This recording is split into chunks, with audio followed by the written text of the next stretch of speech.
Muito bem-vindos, eu sou o Chafir Filho, administrador e consultor de empresas. Esse é o Chá de Gestão, um espaço para compartilharmos conhecimentos, habilidades e atitudes. E esse é a parte 2 do Ferramentas da Qualidade.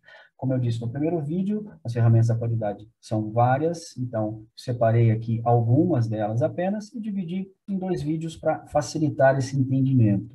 Então vamos lá. Como eu também já disse no primeiro vídeo, seria quando acende uma luz amarela ali, ou às vezes uma luz vermelha. Houston, temos um problema. Opa, vamos verificar o que está acontecendo, onde é esse problema, por que esse problema, até que a gente consiga chegar na causa raiz desse problema. Ou seja, é um trabalho de investigação, um trabalho de paciência, para que a gente consiga realmente achar a causa raiz dos problemas e não apenas ficar tratando como alguns paliativos, e isso é o que mais acontece nas empresas. Muitas vezes a gente trata apenas como paliativo, quando, na verdade, não estamos corrigindo o problema. O ideal é que seja sempre buscada, né, a causa raiz dos problemas. Novamente aqui, aquela imagem que eu coloquei também no primeiro vídeo, falando sobre aquele momento do ócio criativo, que eu faço alguns desenhos como brincadeira, esse daqui de 2015 especificamente, e eu denominei como dados apontam. Quando eu estava dirigindo, escutando uma matéria no rádio, dizia lá que dados apontam que o índice de alguma coisa tinha caído, tinha subido, não me lembro bem, e eu fiz esse desenho aqui, como dados apontando para algum lugar, né? Os dadinhos ali de tabuleiro, cada um com uma mãozinha apontando. Coincidentemente, eles estão apontando para lados diferentes, coincidentemente, porque esse material é justamente para isso. Né? Quando eu vi esse desenho, né, revi esse desenho que eu tinha feito lá em 2015, eu falei, olha, dá para a gente encaixar no material sobre ferramentas da qualidade, porque muitas vezes a gente está analisando os dados da nossa empresa e um deles aponta para um lado, outros apontam para outro. E aí é onde causa confusão. Então, a gente vai tentar diminuir ao máximo isso, ou seja, tentar buscar pela causa raiz, fazendo com que os dados apontem para uma mesma direção, para um mesmo problema ou para a mesma causa raiz desse problema. A primeira ferramenta que eu vou mostrar agora seria o DMAIC, da sigla em inglês Define, Measure, Analyze, Improve e Control. É muito utilizado pelo pessoal que utiliza o Seis Sigma, né? Six Sigma, o Lean Six Sigma, porque são ferramentas bastante utilizadas nesse material de Six Sigma, perdão. Porém, não só para isso. Evidentemente, a gente pode utilizar também o DMAIC em qualquer situação na nossa empresa, tá? Por que que eu disse no Six Sigma? Porque ele é mais divulgado lá dentro. Esse não é um curso, né, de Six Sigma, eu nem vou me aprofundar muito, mas só para que a gente consiga entender, ou para quem nunca viu, não sabe nem o que que significa isso, Six Sigma seria a gente colocar dentro do nosso limite daquela produção, daquele produto, envolvendo seja peso, tamanho, quantidade, volume, cubagem, não interessa o que, mas que a gente coloque os limites superiores e inferiores que a gente possa aceitar dentro da nossa produção. Então, se você tem algo que tenha necessariamente que ter 1 centímetro de espessura, você pode estabelecer que o máximo que ele possa ter é 1,2 e o mínimo que ele possa ter é 0,98, por exemplo. Então, existem cálculos estatísticos e matemáticos para calcular, nesse caso, né, que envolve a quantidade da amostra, o tamanho da amostra, enfim, para calcular quantos desvios padrão podem caber dentro dessa sua amostra, tá? Dentro desses seus limites, dentro disso que você estabeleceu. Então, Six Sigma seria colocar 3 desvios padrão acima dessa meta de 1, 3 desvios padrão abaixo dessa meta de 1, né? 0,98 até 1,2. Quantos desvios padrão cabem dentro desses limites já estabelecidos, tá? Esse é um exemplo muito simples que eu estou passando aqui, como eu disse, muito rápido, tá? Porém, você conseguindo colocar dentro desses seus limites de Seis Sigma, né, do Six Sigma, você vai ter 99,73% dos seus produtos dentro desses limites. É uma qualidade extremamente alta, extremamente excelente. Agora, você vê aqui nessa imagem, né, que é aquele formato de uma distribuição padrão, né, formato de sino, como a gente fala, para a direita, temos ali até 6 sigma, e para a esquerda, né, menos 6 sigma. Então, aqui já completariam 12 sigma, e mesmo assim, a gente não tem o 100% dentro desses limites, porque sempre vai ter uma peça, sempre vai ter um produto final que vai passar ou vai ficar abaixo desse limite, por isso que nunca vai atingir 100%. Como eu disse, isso não é um curso de Six Sigma, é apenas uma passagem muito rápida, uma explicação muito básica, tá? Para quem nunca viu, já saiba, pelo menos quando a gente falar de Six Sigma, já sabe do que a gente está falando, que é redução dessa variabilidade dentro da sua produção. Colocar o máximo possível dos seus produtos finais dentro desses limites. Basicamente seria isso, tá? Então, voltando ao DMAIC, né, a fase do define, definir. Vamos definir se realmente isso que aconteceu, esse problema que me trouxeram aqui, se realmente ele é um problema a ser desvendado com uma técnica, com uma ferramenta, DMAIC, por exemplo. Vamos ver qual que é a real necessidade disso ser feito, se há alguma coisa pontual que basta fechar uma torneira e já resolve, não existe necessidade de fazer todo esse processo. No caso de um incêndio, já pegando um exemplo extremo, no caso de um incêndio, com certeza não vai ser necessário, nem seria viável você parar para fazer uma análise, né, utilizando as técnicas do DMAIC enquanto está pegando fogo. Não, tem que ser feito exatamente o que deve ser feito, que é apagar o fogo. Então, vamos definir primeiro se aquela situação que foi levantada, ela realmente é um problema. Depois a fase do measure, medir. Vamos saber qual que é o tamanho desse problema. Então, olha, daquelas peças que nós fizemos, daquele lote, naquela semana, nós tivemos uma perda muito grande de material. Tá? Mas que perda? Qual que é o tamanho dessa perda? Olha, nós perdemos 100 peças, ok? Mas 100 peças de quantas? Quantas foram produzidas? Foram produzidas 200 e 100 foram perdidas, então realmente é um problema grande, a gente está perdendo 50% da produção. Não, das 100 peças, dessas 100 peças, na verdade, elas vieram de uma produção de 1 milhão. Opa, então, o problema não é tão grande assim. Então, por isso que a medição, né, a fase do medir qual é o tamanho do problema, ela é essencial. Até para que a gente consiga definir melhor, né, conseguir definir melhor quais as ações imediatas a serem tomadas. Aí a gente já vai para a fase do analyze, do analisar qual pode ser a causa raiz desse problema. E essa fase do Analyze, ela não só existem técnicas estatísticas, já voltando um pouquinho dentro ainda do Six Sigma, mas também naquele material que eu passei na parte 1, que seria uma delas, o 5 Piquets, ou mesmo o Ishikawa. Tudo isso, ele pode estar dentro, né, dessa fase do DMAIC aqui, do Analyze. Vamos analisar qual pode ser a causa raiz do problema, não só com as técnicas estatísticas dentro do Six Sigma, mas também com essas outras ferramentas. Tudo isso para reduzir também aquela variância que eu disse, por exemplo, do Six Sigma, né, para reduzir as peças que ficaram acima do limite, as peças que ficaram abaixo do limite, que tiveram que ser consertadas ou refeitas, né? E também para ver qual que é a melhor solução. São ações de contenção? São ações de correção? São ações de prevenção? Quais são as técnicas melhores? Quais são as ações, né, melhor dizendo, quais são as ações que melhor se encaixariam nessa situação? A fase do improve, né, da sigla em inglês, né, improve, que seria melhorar, vamos ver qual é a melhor solução, qual é a melhor possibilidade. Vamos melhorar as possibilidades dessa solução. Vamos ver quais são as possibilidades que a gente tem de melhorar dentro do nosso processo de produção. Depois de ser verificado, depois de ser definido qual é o problema, depois de ser medido o problema, depois de ser analisado qual é a melhor solução, vamos ver as possibilidades que a gente tem para regular isso daí, ou para melhorar essa situação. Então, esse seria a fase do improve. Por último, controlar, monitorar essas alterações. Vamos ver se isso realmente está funcionando na prática.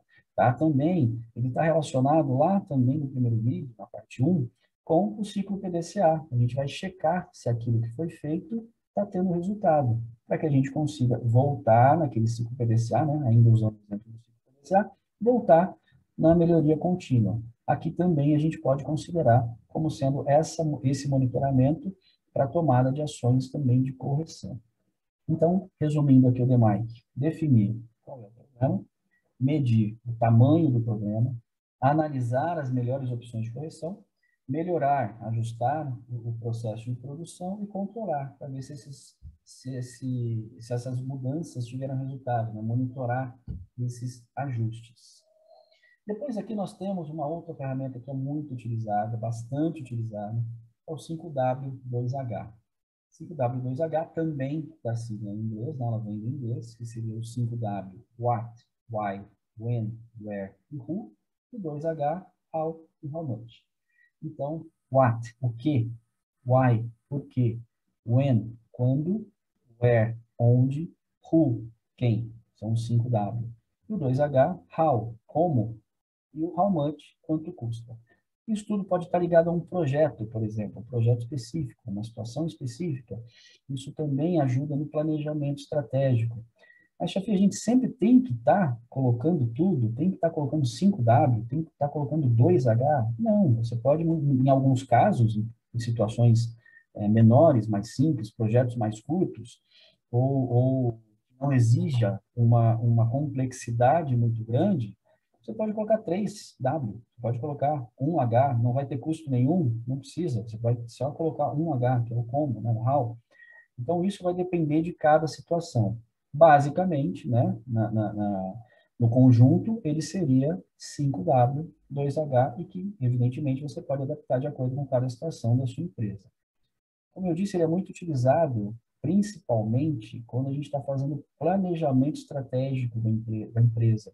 E ainda, dentro desse planejamento, alguns projetos específicos.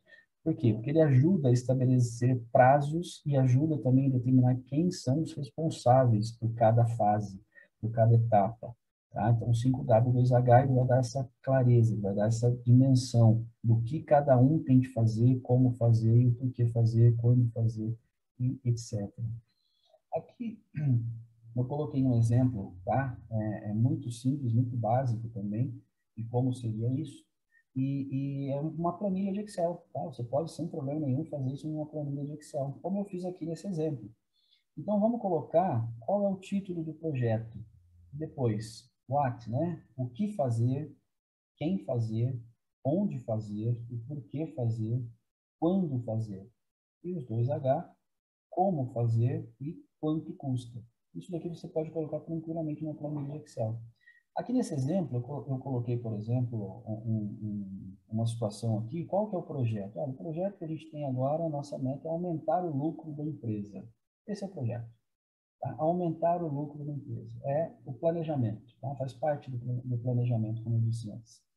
O que fazer? Tá? Esse, novamente, é um exemplo muito simples. Tá? Isso pode ser adaptado em qualquer situação. Então, o que fazer?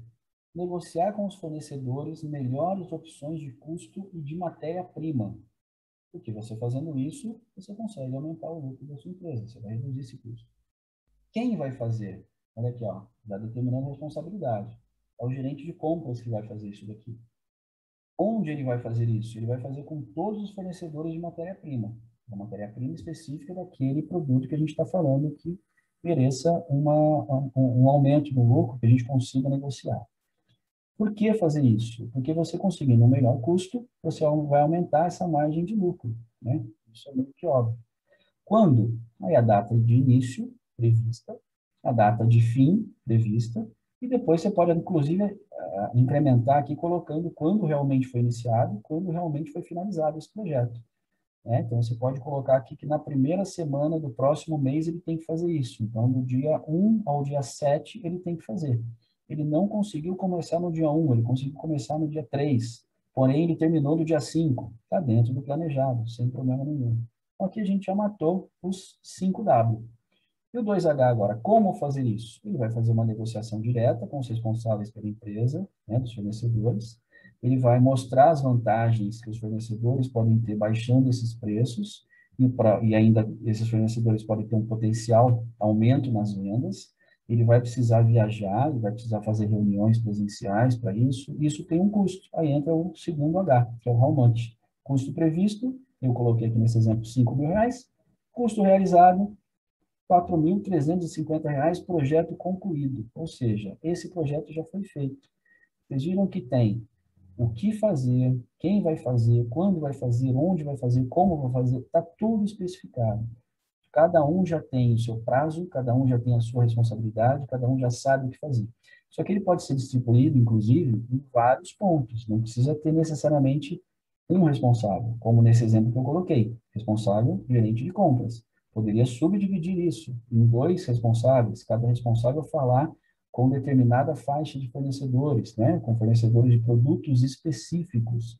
Lembrando lá daquele outro vídeo no CIPOP, né, que a gente já mapeou quem são os fornecedores, quais são os produtos que eles fornecem, né, e depois a sequência do mapeamento de projetos, de processos, etc. Então, também por isso é importante essa sequência na gestão, tá, das ferramentas da qualidade, porque você já sabe quais são os fornecedores que te fornecem determinados produtos, você consegue, inclusive, separar, talvez até nessa questão de responsáveis, quais são os responsáveis por cada negociação. O segundo exemplo que eu coloquei aqui, captação de clientes, né? Um outro projeto. Como que a gente vai aumentar a nossa captação de clientes? Então, o que fazer? O ACT, né? Do primeiro W ali. Definir novas estratégias de captação. A gente está precisando definir, né? Quem vai ser o responsável? O gerente de marketing.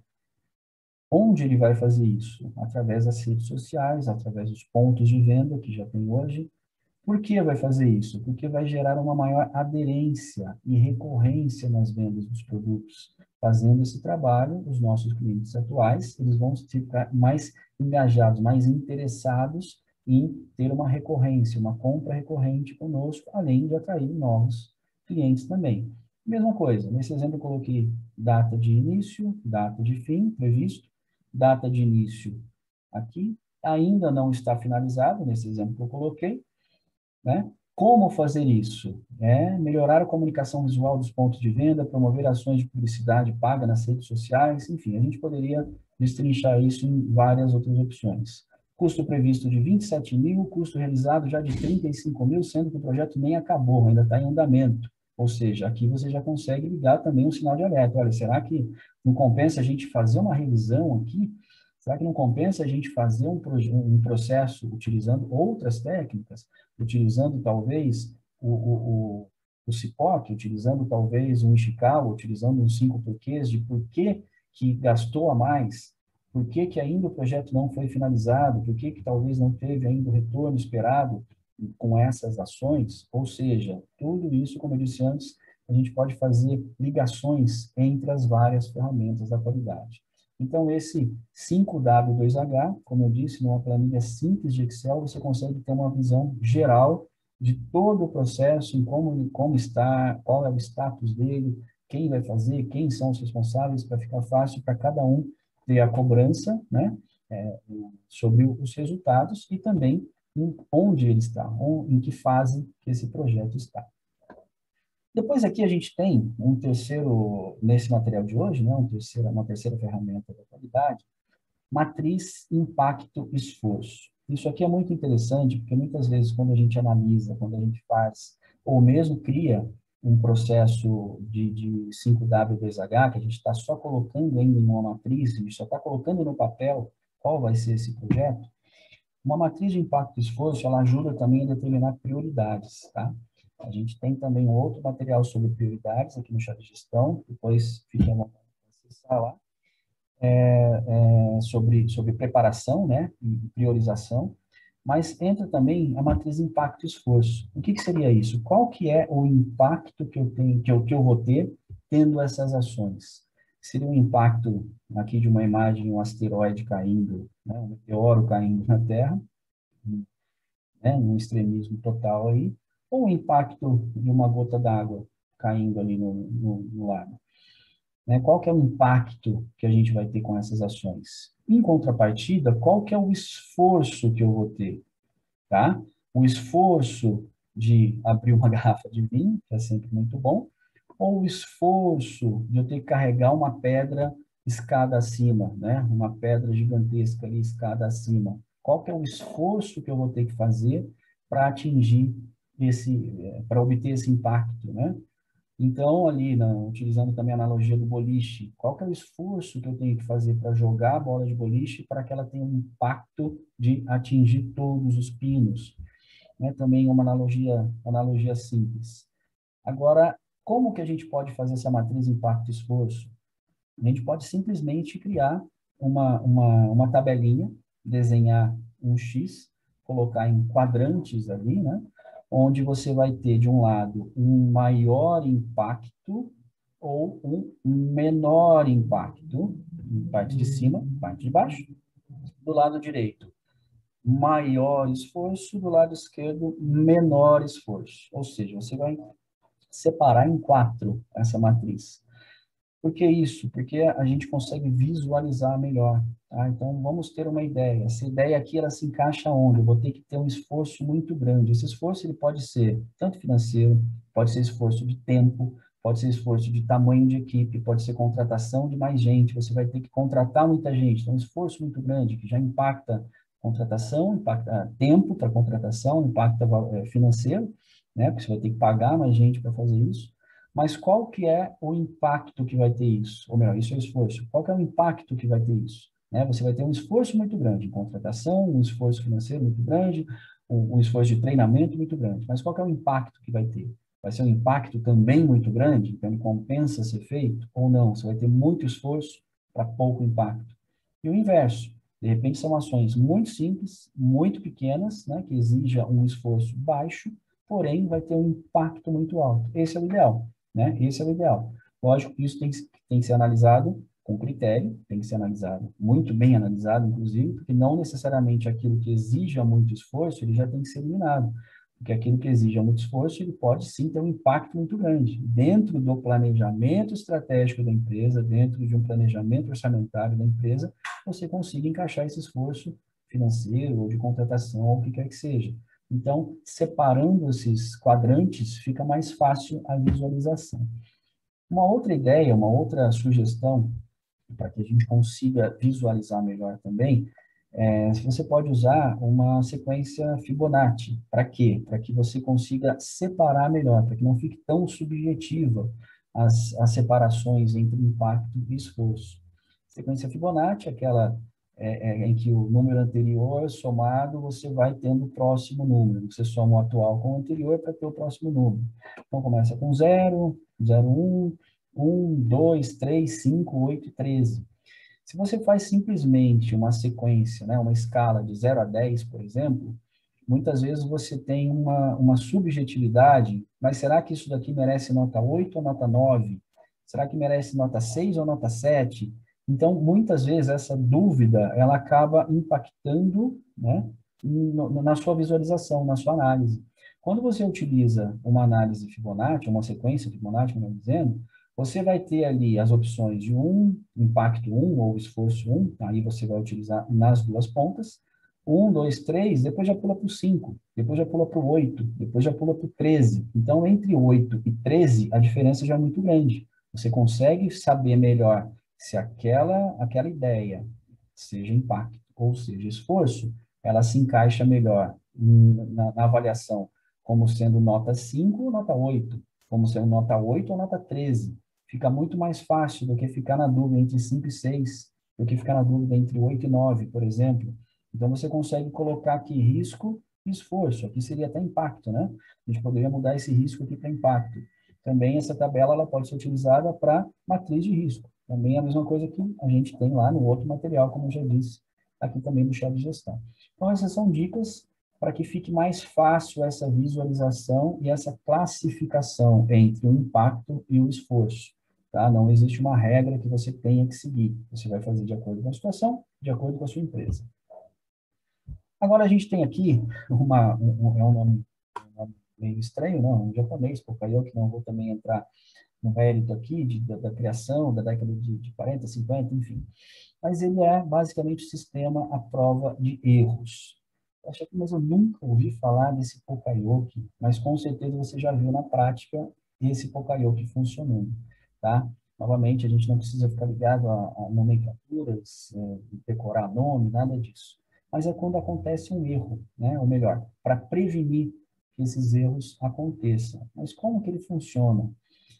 Basicamente, existem mais ações, mais opções, tá? Mas, basicamente, as principais são ações de prevenção, que o Pokayoke age, e ações de detecção, tá? Existem outras também, mas as duas principais são essas, ações de prevenção e ações de detecção. O que seria isso na prática, tá? Vamos lá, ações de prevenção. O que seria? Vamos lá. Por exemplo, um carro com câmbio automático, né, principalmente os mais novos, você só consegue tirar a chave da ignição, por exemplo, se você tiver com o câmbio na posição parking, né, na posição parado. Você só consegue tirar a chave do câmbio, da ignição se o câmbio estiver na posição parada. Por que que é isso no parking? Né? Por que isso? Para evitar qualquer tipo de problema, tanto mecânico quanto algum acidente também. Você só consegue, aí carros manuais também, alguns deles, mais novos principalmente, você só consegue dar partida no carro se você tiver com a embreagem acionada. Se você pisar na embreagem e der a partida, ok. Se você não pisar na embreagem, ele não liga. Outros, se você só consegue dar partida se pisar no freio, carro automático também. Ou seja, são ações de prevenção, para que sejam prevenidos os acidentes. Se você der a partida num carro engatado, um carro manual, por exemplo, engatado, sem pisar na embreagem, ele dá aquele tranco para frente. E aí pode atingir alguém que esteja passando ali, que esteja ali, pode atingir o carro que estiver na frente, né, se estiver muito colado. Então, ações de prevenção. Outra ação de prevenção são peças onde o encaixe dela ele é específico. Você não consegue fazer o encaixe dessa peça do lado contrário, por exemplo. Para quê? Para prevenir que essa peça seja encaixada do lado errado e depois você não consiga mais tirar. Aconteceu até comigo há muitos e muitos anos atrás com uma chave, né? Ela não tinha a chave dos dois lados, né? Que tinha aquelas ranhuras dos dois lados, porém, só um lado deles funcionava, né? Era só um dos lados que tinha que estar para cima especificamente, eu inverti, coloquei para baixo. E a chave ficou presa, ou seja, não consegui abrir a porta e não consegui tirar a chave, tive que chamar um chaveiro para desmontar, enfim. Se tivesse um sistema Poka-Yoke de prevenção, eu não conseguiria encaixar essa chave do lado errado. É o mesmo caso dessa ferramenta, dessas peças ali que eu coloquei na imagem. Né? Se você tem um lado correto para ser encaixado, você necessariamente não vai conseguir colocar do lado inverso, tá? E aí existem vários exemplos. Até o mesmo pendrive, né? Você pega um pendrive e você não consegue encaixar o pendrive do lado inverso, né? Você só consegue encaixar aqui do lado lá. Ações de prevenção. Se você conseguir encaixar o pendrive do lado inverso, com certeza vai dar algum problema, vai estragar, enfim, é para evitar isso. Um outro exemplo aqui de prevenção que eu coloquei é aquelas máquinas, principalmente em gráficas, tá? Tem aquelas máquinas de corte de papel. Então, são máquinas muito grandes, máquinas muito com uma potência muito grande de corte, porque elas cortam realmente um volume muito grande de papel de uma vez só. Tá? Então, ela tem que ter uma força, uma pressão ali muito grande. Só que essas máquinas, né, na grande maioria delas, principalmente, várias que eu já vi, você só consegue acionar a máquina para que a lâmina desça e corte o papel se você apertar dois botões ao mesmo tempo, sendo que eles ficam em lados opostos, do lado esquerdo e do lado direito. Tá? Você não consegue acionar essa máquina, acionar a lâmina, se você só apertar um botão, por exemplo. Ou se esses botões estivessem juntos, do mesmo lado, que você conseguisse apertar com uma mão só. Tá? Por quê? Para evitar justamente que o funcionário não esqueça uma mão, esteja mexendo em alguma coisa dentro ali na lâmina, né? O próximo à lâmina, porém, na linha, né? Na linha de tiro ali da lâmina, onde ela vai efetuar o corte, e com a outra mão consiga acionar. Então, tem que ter necessariamente as duas mãos, tá? Elas são sempre muito bem distantes, que é justamente você não conseguir fazer com uma mão só, tá? Então, esse é só um exemplo de prevenção. A gente vai ter como eu disse antes, muitas vezes você nunca ouviu falar na expressão Poka-Yoke, porém, já viu isso na prática, né? Já viu isso em ação. Outras, né, a outra, no caso, né, que eu disse, das ações de detecção do Poka-Yoke, ou melhor, das ações do Poka-Yoke, são as ações de detecção. Quando ele enxerga um problema, quando o sistema detecta um problema, ele para ou ele avisa de alguma maneira, tá? Aí já não é como prevenção, ele já não vai deixar, aqui no caso da prevenção, nesse exemplo da máquina, por exemplo, de corte da gráfica, a lâmina, ela não aciona se você não apertar os dois botões de uma vez com essa separação, né? Você tem que ter esse dispositivo. No caso da detecção, se fosse nessa máquina, por exemplo, de corte, ela não desceria se tivesse algo obstruindo. Ela vai detectar que tem a mão de alguém ali obstruindo, ela não vai descer a lâmina. Seria também uma ação de detecção. O mais simples que a gente tem em casa, como eu disse, a gente poderia não conhecer a expressão Poka-Yoke, mas com certeza já viu esse dispositivo, são os disjuntores que a gente tem em casa, né? Em todo lugar. Qualquer instalação elétrica tem um disjuntor. O que é o disjuntor? Nada mais é do que um Poka-yoke para detecção. O sistema, ele detectou que houve uma sobrecarga, a chave cai, a famosa caiu a chave, né? O disjuntor ele vai desarmar para que corte a energia daquele determinado local e não e previna com relação a qualquer tipo de problema maior, de pegar fogo, um curto, qualquer coisa parecida. Tá? Então, esse é o que mais tem, né, que a gente conhece com mais facilidade. Tá? Até tem uma história, se me permite aqui rapidinho contar uma história que aconteceu comigo. Há alguns anos eu morava no Sobrado, morava sozinho no Sobrado, e o chuveiro estava dando problema, ele sempre queimava, o chuveiro sempre queimava, desculpa, o chuveiro caía a chave, ligava o chuveiro, caía a chave, ligava o chuveiro, caía a chave. O que eu fiz? Muito esperto, não contratei um eletricista, fui eu trocar. Né? Qual que é a melhor solução? Colocar um disjuntor com uma potência maior. Assim, ele não vai cair, evidente, né? Achando que eu estava fazendo algo muito legal. Funcionou nas primeiras semanas. Só que o fato da chave cair era justamente para prevenir algum problema na instalação do chuveiro, e não do quadro de energias, não do disjuntor. O que aconteceu? Passou um tempo, estava tomando banho, ficou frio já no final, ficou água fria. Falei, caiu a chave de novo, vou lá dar uma olhada. Não resolveu aquela ação que eu tive de colocar um disjuntor mais potente, né? Achando que estava sendo muito esperto. Evidente, o disjuntor não caiu. Tá? Por quê? Porque não, como a potência dele era maior, ele estava esperando chegar, né, na potência dele para ele poder cair a chave. O que eu fiz totalmente errado, né? Não, jamais faça isso. Pegou fogo. Eu saí do banho, abri a caixinha de disjuntores ali do quadro de energia, estava pegando fogo. E o fogo já estava na fiação e estava subindo. Se ele consegue subir através do conduíte dentro da parede, ferrou tudo. Eu ia perder toda a instalação e ia ter perigo, inclusive, de incêndio dentro da minha casa. Eu corri, desci, não sei como que eu tive essa ideia, mas eu desci até o carro, abri o carro, peguei o extintor de incêndio do carro, corri para cima e disparei o extintor no quadro de energia. Virou aquele pó, né, aquele poquinho, extintor de pó químico do carro, evidentemente sujou tudo, porém consegui estancar ali, o incêndio não subiu. Aí apagou, estava só dentro do quadro ainda, né, estava pegando fogo, bastante fogo, mas estava dentro do quadro ainda, não deu tempo das chamas subirem pelo conduíte, né, no restante da fiação, senão realmente poderia ter pego fogo em tudo, mas consegui resolver o problema. Aí chamei o eletricista, fez o trabalho direito, levei uma bronca, porque eu coloquei uma potência de um disjuntor, acho que ele era de 50, eu coloquei um de 150, alguma coisa assim. Porém, fiz totalmente errado, né, mas serviu para eu aprender. Ou seja, o disjuntor ele funciona, ele é para isso, é um Poka-yoke de detecção.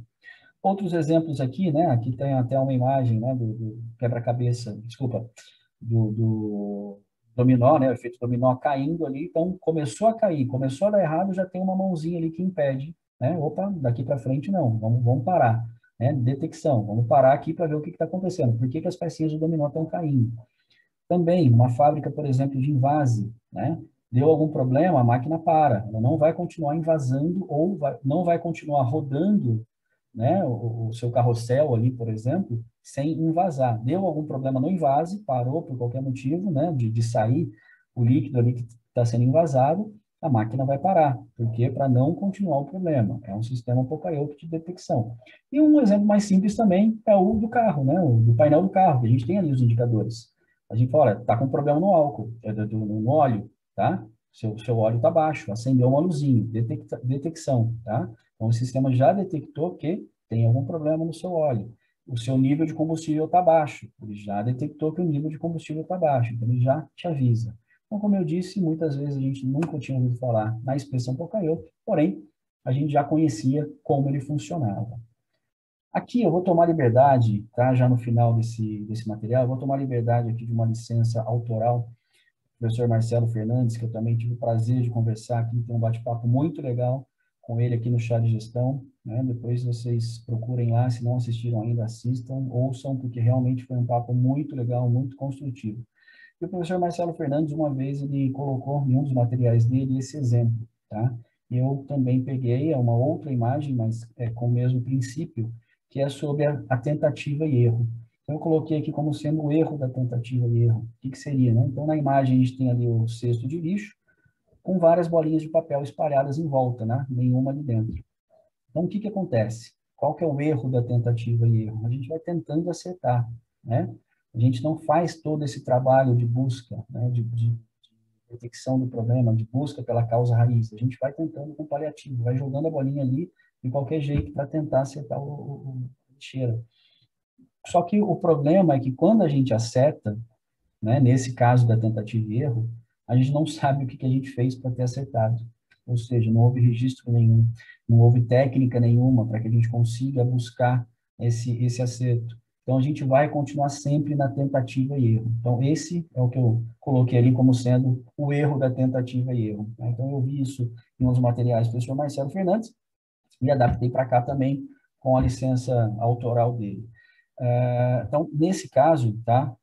Voltando e retomando nas ferramentas da qualidade, tanto na parte 1 como na parte 2, a busca é justamente essa, a gente não ficar na tentativa e erro, é realmente achar, buscar pela causa raiz, para que a gente não fique nessa tentativa e erro, e a hora que acerta não sabe o que fazer, né? Não é que não sabe o que fazer, não sabe por que acertou. E aí, numa próxima, a gente não tem registro disso, vai continuar na tentativa e erro.